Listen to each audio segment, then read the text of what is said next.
Curious agreement so far. Ta-da! Thank you, Mr Speaker. I indicate that I will be requiring a vote at the completion of 5 members' time. Mr Speaker, I move that... Before you start, we just need to highlight the issue and for the clerks to read.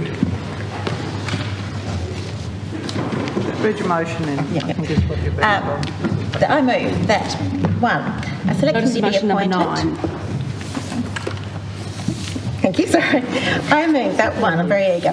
A select committee be appointed with power to send for persons and papers and records to inquire into and report upon a current private rental market in Tasmania, including A, supply and demand challenges, B, mechanisms to support Tasmanians experiencing housing stress in or attempting to enter the private rental market, C, any necessary reform of or amendments to the Residential Tenancy Act, D, personal experiences that could inform consideration of any of the above, and E, other matters incidental thereto. 2, that the members to serve on the committee be A, 2 from the government nominated by the Leader of the House, B, 1 from the opposition nominated by the Leader of the Opposition, C, 1 from the Tasmanian Greens nominated by the Leader of Tasmanian Greens, and D, the mover. 3, the committee report by 30 April 2023. I indicate I require a vote, Mr Deputy Speaker. You require a vote? I do. Thank you. Thank you, Mr Deputy Speaker. There is an overwhelming need for the select committee that I propose here today. As housing researcher Professor Peter Phibbs said just last month in describing Tasmania's housing market as dysfunctional, you can't run a society where people can't move to a place to be a teacher or a doctor because they can't get a house. And that's where we're at now. When the private rental market falls over, the knock-on effect reverberates around all aspects of our life. As members of Parliament, it is our duty to act when we see dysfunction in society. Without an affordable and accessible private rental market, there cannot be a functional housing sector. So we need this committee to give us some clear pathways out of this mess. That is what the people of Tasmania expect. It's not just a job for the Minister and the Government. It's the responsibility of all of us here elected to the Parliament. Mr Speaker, describing aspects of our civil life as being in crisis is certainly getting a run at the moment, but that's because it's a fact. The provision of even basic health, education and housing services, for example, are arguably at their most perilous since the end of Second World War. How did we get to this? We live in a prosperous country, but it's hard not to get the feeling that our generation has blown it. That we are handing to our children and grandchildren a society in worse conditions than when we received it. But Mr Speaker, I'm not here today to solve all the world's problems, but hopefully to make just a start on one, the residential rental crisis. And as I have said, fix that and you'll go a long way to fixing the rest of society because affordable housing underpins everything we do. What I propose here and seek your support for is a committee of this House to look specifically and closely into the private rental market in Tasmania, which can only and legitimately be described as an in crisis, a serious crisis. The electoral offices of all members here, no doubt, have, like mine, been inundated with the most heart-wrenching tales from ordinary Tasmanians falling foul of an out-of-control private rental market. Spiralling private rents are forcing families onto social housing waiting lists where many languish for years. And Mr Deputy Speaker, make no mistake, it is not just a problem for those on welfare or low incomes. This is also a problem for many tenants who would normally be thought of as quite comfortably off, because they are too being priced out of the market and struggling to find a home where vacancy rates are at a record low. Mr Deputy Speaker, whilst the state budget did make investments in social housing, it unfortunately did not sufficiently prioritise ways to get private rentals under some sort of control. It could have included common sense measures like limiting short stay accommodations to rooms in the owner's principal place of residence, or empty house tax to incentivise property owners to either sell or rent their empty homes. This is an initiative that has been adopted in cities as diverse as Vancouver and Melbourne, where homes left empty for more than 6 months without a reasonable excuse are charged 1% of the value of their property. The Tenants Union recently released data that identified 192 residential properties across Hobart City Council municipality that had a high chance of vacancy, 115 in neighbouring Glenorchy City Council and 256 in Launceston City Council.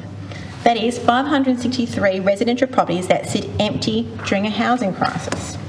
And by extrapolation, there's around 2,000 Tasmanian homes sitting empty right now. Now, I know I quote these figures at every chance I get, but it's important to remind us that within our grasp, we have the ability to put roofs over Tasmanians' heads. It's not all too hard. If these were released to the rental market, some of the demand would be soaked up and pressure on rents would be eased. But the government doesn't see it. Instead, we have housing initiatives that are in the budget that are doomed to failure. Chief of these is the First Homeowners Grant, which is simply economic stupidity, piling mistake on mistake by extending the $30,000 grant for another year. As any economist will tell you, these types of incentives do little more than inflate property prices by the amount of the grant. In other words, such schemes make housing less accessible, not more, the exact opposite of an affordable housing strategy. And higher property prices force more people into the rental market, which pushes up rents, and on repeat again. As respected Tasmanian economist Saul Estlake said recently, first home buyer incentives do nothing to increase the home ownership rate, but inflate the price of existing houses and end up in the pocket of either vendors or the profit margins of builders and land developers. So more people are priced out of the private rentals, and the social housing waiting list just grows and grows. What really gets on my goat is that whilst governments of all persuasions dangle carrots for first homeowners, it rubs salt into the wounds of private renters who would love nothing more than to be a first home owner, but who simply cannot afford to save up for that deposit because of the astronomical amount of rent they are paying, because of demand and supply issues in the private rental market, because of government policies. It makes me want to scream. As I mentioned, we have all been overwhelmed by desperate people grappling with soaring rentals. I'm hearing constantly from people who cannot keep up because of the cost of private rental has skyrocketed. People who live in fear of rent increases that are coming in the hundreds of dollars. I hear from people where rent takes so much of their income, there is nothing left at the end of the week to save for a house deposit, let alone anything else like basics like food, electricity and fuel or medication. Families that we would otherwise consider middle class are now trapped in poverty. Mr. Speaker, nothing in life is more heartbreaking than listening to those who are sleeping rough, couch surfing or being shifted from shelter to shelter because a private rental is just a pipe dream, but there is seemingly no prospect of a home from Housing Tasmania. The ripple effect of homelessness cannot be understated. Someone who is homeless is more likely to have poor health, someone who's homeless is less likely to engage in education and training, and someone who is homeless is more likely to be caught in the criminal justice system. This is all taxpayers' resources, something that is avoidable. Mr. Speaker, we desperately need a private rental market that provides an affordable housing option for all families. Currently, our government has failed here, and this committee is desperately needed to give Parliament a direction to beat this problem. Mr. Deputy Speaker, let me add a bit more statistical background from the 2021 census, which further supports the need for this committee. In the 5 years since the 2016 census, the Tasmanian population grew by 9.3%, while the number of private dwellings increased by only 7%. To exacerbate matters, the number of households renting increased from 52,000 to 58,000, an increase of 11%. A stark contrast is the cost for housing between owners with a mortgage and tenants. In many areas now, it's far more affordable to have a mortgage, even with interest rates on the rise, than it is to rent. The Tenants Union collects data on rent increases, and I think it is worth reading into Hansard their comparisons between March 2017 and March 2022, because it really does give an indication of the scale of the crisis. And as I read these figures out, I ask members to keep in mind that many Tasmanians are living on Centrelink payments. These are the average, so the weighted median rent for 3-bedroom properties in Tasmanian regions between March 2017 and March 2022. Greater Burnie, March 2017, $255 increased to $350 2022, increase of 37%. Central Coast, $280 up to $400 a week, 42% increase. Greater Devonport, $270 up to $363, 34% increase. Rural Northwest, $263 up to $350 a week, 33% increase. West Coast, $170 up to $255 per week, 50% increase. Inner Launceston, $328 up to $470 a week, 43% increase. Outer Launceston, $300 up to $425 a week, 41% increase. Northeast, $220 up to $350 a week, 59% increase. The poor people in Central North, $278 in 2017 up to $450 in 2020, 61% increase. Central South, $270 up to $420, 55% increase. South East, $328 up to $470, 43% increase. Eastern Shore, $330 up to $518 a week in 2022, 56% increase. Hobart City, $450 a week up to $600 a week, 33% increase. Kingston area, $380 up to $540, 42% increase. Glenorchy City, $330 up to $495 a week, 50% increase. Far South, $293 up to $420 a week, 43% increase. The Tasmanian average in 2017 March was $300 a week. March 2022, $450. That's a 50% increase. Mr Deputy Speaker, as we come near to the end of 2020, I guarantee that weekly rents are even higher now. It is no wonder then, Mr Deputy Speaker, that housing stress is more prevalent in rental households than in mortgaged households. Of households renting in Tasmania, 34.2% pay more than 30% of their income in rent, whereas only 10.1% of households with a mortgage pay more than 30% towards their mortgage. So what is the outcome of skyrocketing rents? Skyrocketing demand for social housing. And the waiting housing list, as we know, the social housing list has blown out from 2,310 applicants in 2012-13 to 4,453 in June 2022. That's a 92% increase in 9 years. The government's main focus is to see 10,000 new homes built over the next 10 years.